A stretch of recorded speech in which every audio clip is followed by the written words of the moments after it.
If you're considering a move to Anthem, Arizona, you probably want to know what you can expect to pay in utilities each month, right? In this video, thanks to the generosity of some very kind neighbors, I'm showing you the average utility cost for 2 Anthem households.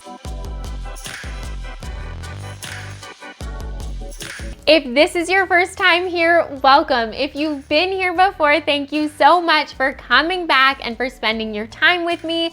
My name is Lindsay and I'm proud to be your Anthem Arizona realtor with the Wise Move AZ team at Realty One Group.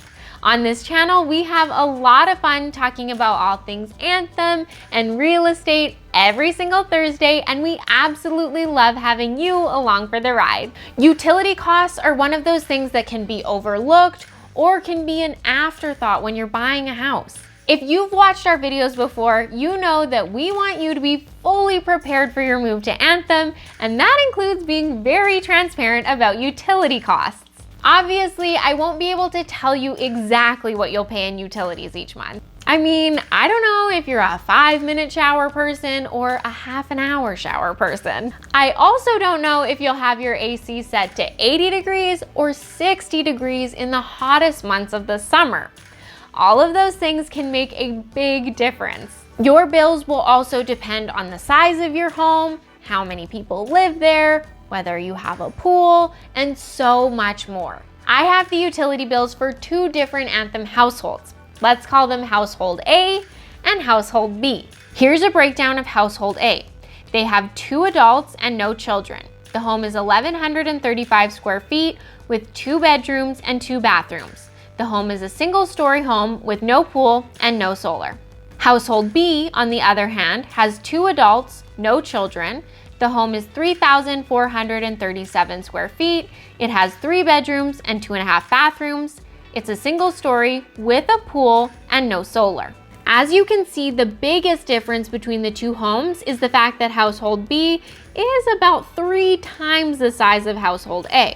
Household B has a pool and Household A does not. The other thing that I can tell you is that both households are conscious consumers. Both actively monitor their usage and costs and explore ways to cut them back. My hope with this comparison is that you can decide which household is more like yours and use them as a benchmark for what you can expect. Water and wastewater. Both Household A and Household B are located east of the I-17, which means their water and wastewater service provider is EPCOR. If you would like more information on the utility providers in Anthem and how they vary, you can click to watch this video. EPCOR is a private water company. On this chart, you can see the water bills from June 2019 to September 2020 for both households.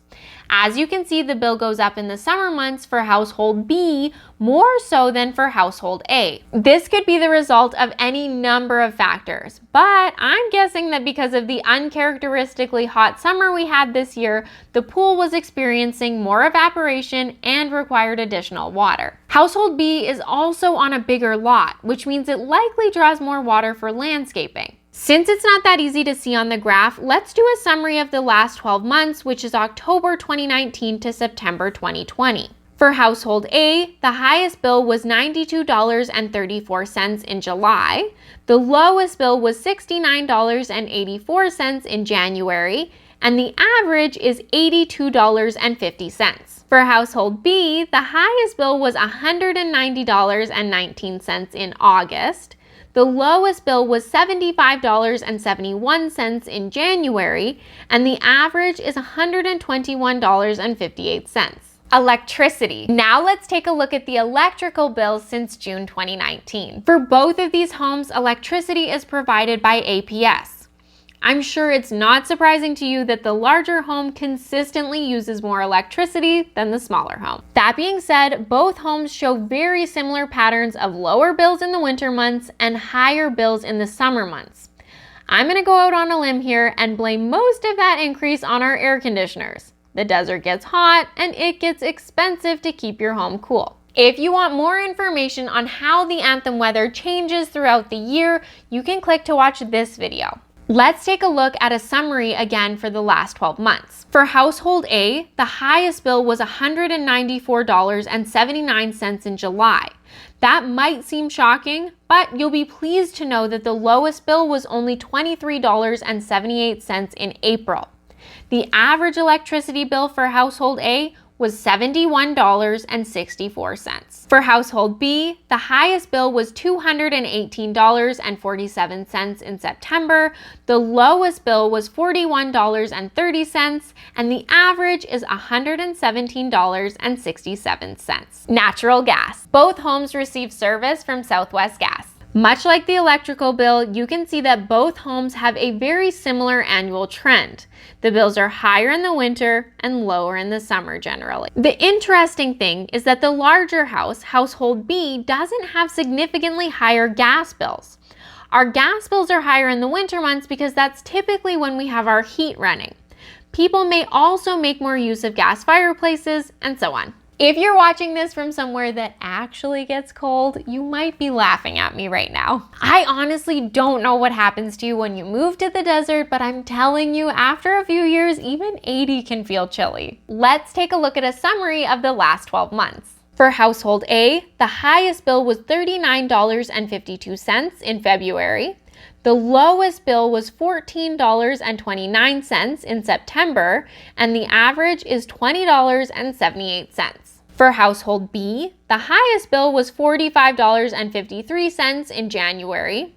The lowest bill was $14.28 in September, and the average was $24.42. I used to live in a place where it got really cold, so these $15 gas bills definitely make me smile. Trash and recycle. Both of these homes receive private trash and recycle pickup by Republic Services. And guess what? I don't have to do any fancy graphs or charts for this one because Republic Services charges a flat per household fee. The cost is $55.89 per quarter, which works out to $18.63 per month. Not bad, right? Republic is awesome. Not only do they offer curbside trash and recycle pickup every week, but they also offer bulk item pickup every other month, and they have Christmas tree drop-off at the end of the holiday season. They also host a Go Green recycling event twice a year in Anthem where you can get rid of stuff like paint and electronics.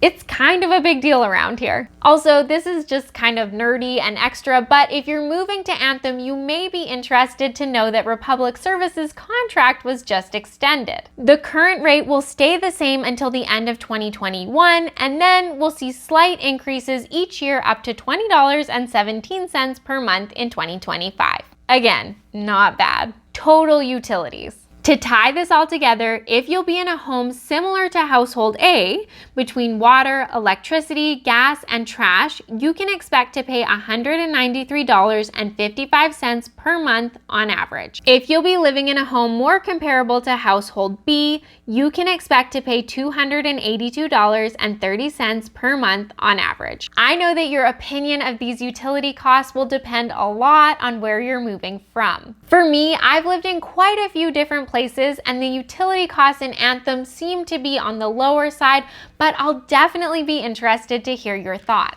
We would love to be a part of your move to Anthem, so if you'd like to learn more about working with us, leave us a comment below or send us an email at team@wisemoveaz.com. If you found this video helpful, let me know by hitting that like button, subscribing to our channel, and sharing this video with your friends. Lastly, if you'd like more information on the utility providers in Anthem and how they vary, click to watch this video up top. Or if you'd like to check out our 5 pro tips for buying an Anthem home, click to watch this video on the bottom. Enjoy those, and I'll see you next Thursday.